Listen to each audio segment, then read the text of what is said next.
been a no good, horrible, very bad year for the Democratic Party. Republicans have locked in a trifecta for at least the next 2 years, but small majorities in the House and Senate means they will need to be unified to pass the GOP's priorities. But where does this leave the Democrats? So the answer to that remains to be seen, but if the roster of Democratic lawmakers planning to skip President-elect Trump's inauguration is any indication, Democrats aren't planning to play nice with Republicans. The GOP may need 1 or 2 Dems, of course, when it comes time to vote. According to Axios, 13 Democrats will not attend the inauguration ceremonies, 20 are undecided, while 44 say that they will go. Here to discuss the road ahead for Democrats is a national political reporter for Semafor, David Weigel. Welcome, David. Hello, thanks for having me. Pleasure to have you with us. So in terms of this inauguration story for a start, and Democrats pondering whether or not to show up or not, what do you make of that story and the general contours and what it says about where Democrats stand right now? I knew it was coming, both because of the way Democrats talked after 2020 and because I think I was in the hallway when Axios was asking some Democrats that question. I was next to Jamie Raskin as he got it, and I said, I'm not going to steal that story, so here we are. This is a response by individual Democrats that's very different from the way the White House reacted, and there was a lot of liberal and progressive dissatisfaction with how the White House reacted to Donald Trump winning. It is not in the Constitution that you need to invite the winner of the election to the White House, to the Oval Office for a meeting. It is not. It is. There are a lot of niceties that Trump never did for any opponent. The Democrats did for Donald Trump, and I found this with congressional Democrats. There are people who just are not going to bother to show up to anything that Trump does. Remembering not just January 6th, but in the final year of his presidency in 2020, there were a lot of bipartisan achievements in the House. A lot of expensive ones, where Republicans showed up for the signing ceremony, Democrats weren't invited. And this is not a president who's going to begin by doing a ton of outreach to Democrats. The only ones who feel any pressure to listen if there is outreach are the 9 Democrats or might be a little bit more in the final count, in places he won. And there are just far fewer than there were in 2017 who felt like they needed to put on a show, at least, of working with Trump. At the same time, the appetite for just like outright defiance and organizing and, rioting in the streets seems very low compared to 2016.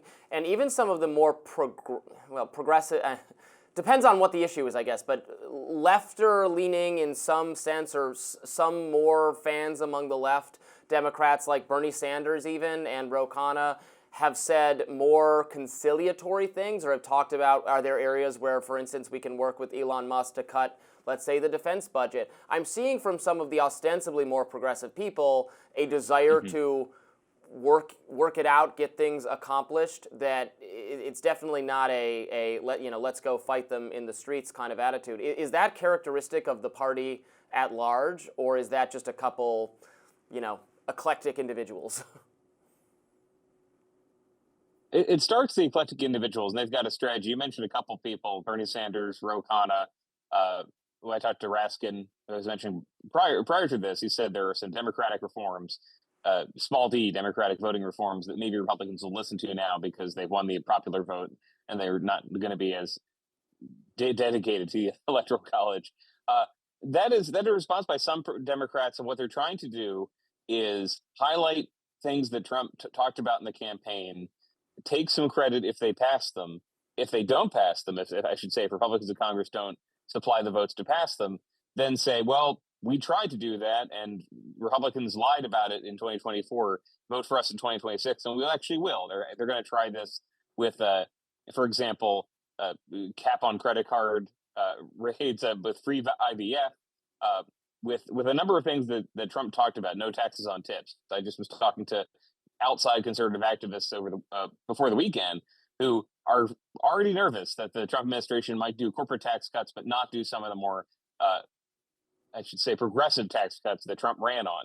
And so that's their strategy. Let's talk about that. That does not mean have a great event with Donald Trump where you're seen working with him. But they're really not worried, as they were in 2017. If they show up with Trump and they work with him, it's gonna hurt them inside the party. The party does feel, and the party is represented by the grassroots, pretty enervated by what happened in the election. I've having covered a couple of these transitions, having covered very closely the resistance in 16, 17, every Democrat agrees that they're just not in the same mindset. They're not going home and having the people ask them, how are you going to resist every single person? And for if you're in the House, you don't get to vote in the nominees. You don't need to worry about that. Dave, anytime a party loses a presidential election, there's always, quite a lot of soul searching and self-interrogation, and often rather a lot of infighting. How do you read that debate that's going on within Democratic circles right now, specifically in relation to whether, the left of the party has it, in a sense, had its case strengthened by the loss of Kamala Harris, who I think staked out a fairly sort of center-left position, or conversely, is there a sense that some of the social justice elements perhaps shifted a bit too far to the left for people's liking, for voters' liking, and so, they have to shore up the center ground there?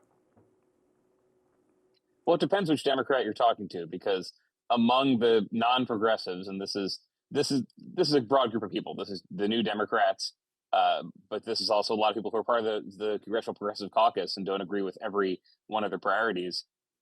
They were organizing to blame a couple of ideas that they said got too much traction in the party and the administration and are responsible for their defeat. They would like there to be a Democratic Party in 26, 28 that runs against some of the Biden administration's policies on, to pick the two controversial ones, I guess, on immigration and on gender identity.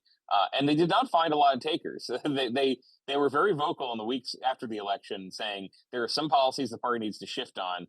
They did not find people in the party saying we agree. The general tenor in the party, and this is progressives, but this is also kind of rank and file who don't want to get into fights, is that Republicans use social issues to divert the working class away from things Democrats might work for them on. We need to emphasize our working class agenda. We need to highlight, as I was saying before, things that Trump is going to do that they can take credit for, or things that Trump will be stopped by the far right from doing that they can say they would do. And I want to be careful my theys here. The leadership of the Democratic Party does not want to get into this discussion. This is why there's so many off the record or anonymous quotes, or just as unhelpful quotes from James Carville, who's 80 and doesn't have a role in the party leadership. No, they're very muddled. You're finding that having no leader of the party who is interested in moving them in a high profile way, that matters. And you're seeing from Democrats who might run for president in 2028 a little more criticism. You're seeing this from Josh Shapiro in Pennsylvania, who unsurprisingly but interestingly has taken some moments to say he wouldn't have, for example, commuted the sentence of everyone that Biden commuted last week, that some of them were mistakes. There's a conversation that Democrats would like to have right now that I think they're not going to have until they start running in primaries.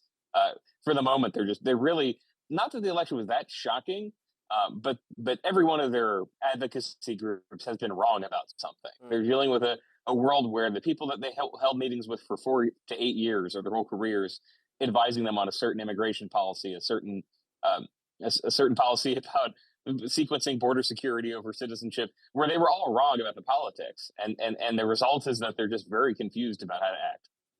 Who is going to be the leader of the Democratic Party moving forward? I had the expectation that Kamala Harris would, head off into the sunset now. But what we're hearing from members of her team is that she does want to remain part of the conversation. There's now talk of her perhaps running for governor of California in 2 years. Now, if she does that, she would not likely be running for president again in 2028, although I guess anything's possible. I did not really see her making a shot at the presidency either, but it sounds like she's maybe not finished. Is she going to be an enduring part of the conversation in a leadership role in the party moving forward, given that if it's not her, it's kind of divided among a couple people, your Shapiros, your Whitmers, et cetera, and, Biden's exiting the stage, obviously. There's not one voice to the party, which is, I think, an advantage to Democrats. In 2017, they were getting the same question: who is the leader of the Democratic Party? And they didn't have a good answer, in part because the most powerful Democrat in Congress was Nancy Pelosi, and she was unpopular, and Democrats didn't want to be tied to her in every single race. And the answer is more sincere this time, because, yes, Harris is in a different position than Hillary Clinton. No matter what you might read in a viral article, Clinton was never going to run for president after losing in 2016. She wasn't going to run things behind the scenes. She was done, and she was blamed in the party for blowing a winnable election. Harris is viewed with, I'd say, anger over how the campaign spent money, which is not entirely her fault, but as the candidate, you own some of that. And less faulted over the ideological position she took. I was talking to Democrats on the record last week, these governors who think they could have run a better campaign, and their only real advice was, "Oh, she should have broken with Biden harder on immigration in some high-profile way," which is very different than Hillary Clinton having the list of things she screwed up over the course of the campaign. No, so Democrats respect her as more than the average person who lost a campaign. It's a little bit more like Al Gore losing in 2000. The respect they have for her, or John Kerry losing. That doesn't mean she's going to lead the party, and she has not. She has a megaphone available to her right now. She's not using it for many things whatsoever. She didn't invite J.D. Vance to the vice president's residence, which was a choice.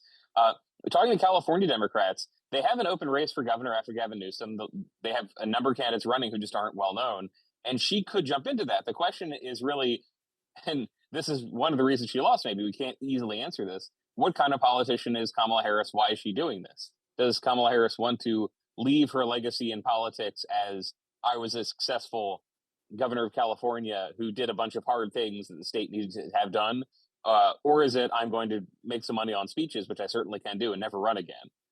They don't know. And Harris's world, which morphed, but by the end, it was pretty tight with some of her advisors. Remember, she has a lot of advisors who are gone and were critical of how she governed. Those people just don't think she had the talent to win a national election because of that question. Because what did she get into politics to do? She got into politics to be a prominent person. She was talked about as the future of the party as long ago as 2008, when people were saying, "Who's the next Obama?" But what did she do with that? Does she actually want to get in there and make change? Does she need to for her and her family's happiness? The final thing I'd say is, some Democrats, when I ask them about Harris, they say this was a short campaign for her, and that was good. A freakishly short campaign where she doesn't have to compete in primaries and make mistakes is good for her. And between the lines of what Democrats don't even want to say on the record is they don't think she has the talent that the other people on deck do.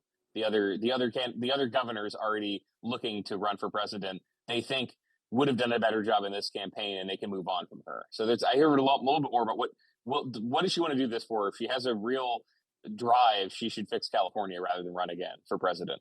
So this is fascinating, David, because I think that this goes to an interesting point for a lot of us, which is how serious a problem do Democrats think they have writ large in terms of the party's positioning. And I do take the point that sometimes parties can get into too much of a tailspin after they lose elections. I'm showing my age here, but the first election I covered in this country was 2004.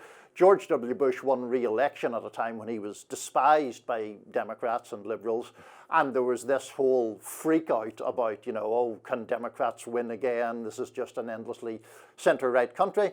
Well, turns out, 4 years later, 2 wars go bad, the economy starts to go off the rails, Democrats have Barack Obama, and it's an easy win. So it is possible to, I think, overreact to election defeats. But of course, it's also possible to underreact to them, right? For a party to be disconnecting with the public and sort of kidding itself that things are going to be okay just naturally or organically, that they don't have to take corrective action. So in your reporting, where do you think Democrats kind of lie on that spectrum at the moment? Well, it's a good question, because I'm thinking of 2020, this point in 2020, the Republicans who would admit that Joe Biden won, which wasn't all of them, they did not see inflation coming. They thought that Biden was going to inherit a very good economy coming back from COVID. There was a line that Mitch McConnell started to use after Biden's initiatives came out. If he just sat there and did nothing, the economy would have recovered. They really thought, people are bad at predicting what arrangement of facts is going to be helpful for Trump. In the Middle East, for example, is it helpful? Would it have been helpful for Joe Biden to come in 4 years ago with Assad out of power and Russia without a client state? Probably. Trump is luckier in a couple of the things that he's going to deal with than Democrats thought. They do not put a lot of faith in this polling right now that says that voters are fairly happy with transition. They believe it's correct, but it's not that high. When Trump's response to the election has not been to reach out to anyone who didn't vote for him. He's even he talked about appointing a libertarian in the cabinet to win over the Libertarian Party's vote, and he didn't do that. So he's put in loyalists who they think will make mistakes, and that gets the situation you're talking about. What is the mistake down the horizon that Trump makes? What's the commitment he does? Is it tariffs and deportations that lead to higher prices for people? Is that what does it? That would be an easy comeback for them. That's when I hear Democrats say what would happen that put them back into power quickly. It would be Trump implements some ideas, they don't work, and they get to run as the remember when prices were lower in 2024 party, which is a winner, which lets you paper over a lot of your unpopular social issues. No, that's I'd say of the theories Democrats are throwing around, because that one involves no or little reform of what they believe and what they run on. That's pretty popular with Democrats now. They don't know what's going to happen. They're not terribly afraid that this is a party that's going to rule forever. The only aspect of that question they're afraid about is, for about 20 years, they said, well, here's the electoral map. If we keep improving in Texas and we can win back Florida, we can win a giant majority.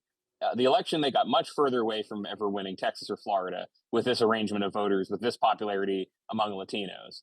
And so the demographic comeback of the party, we're going to fall over the finish line because of how white voters are becoming less and less of the electorate. They don't say that in this difference in 2004. You could already talk to Democrats 20 years ago saying, yeah, but look at the trends. This is going to be a much more democratic country in 10, 20 years. With that being untrue, that's what worries them. They just are waiting for Trump to make something so disastrous that they can run easily against it.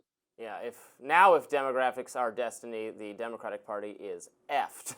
David Weigel, Semafor, thank you so much for joining us. We appreciate it. Thanks for having me. I appreciate it.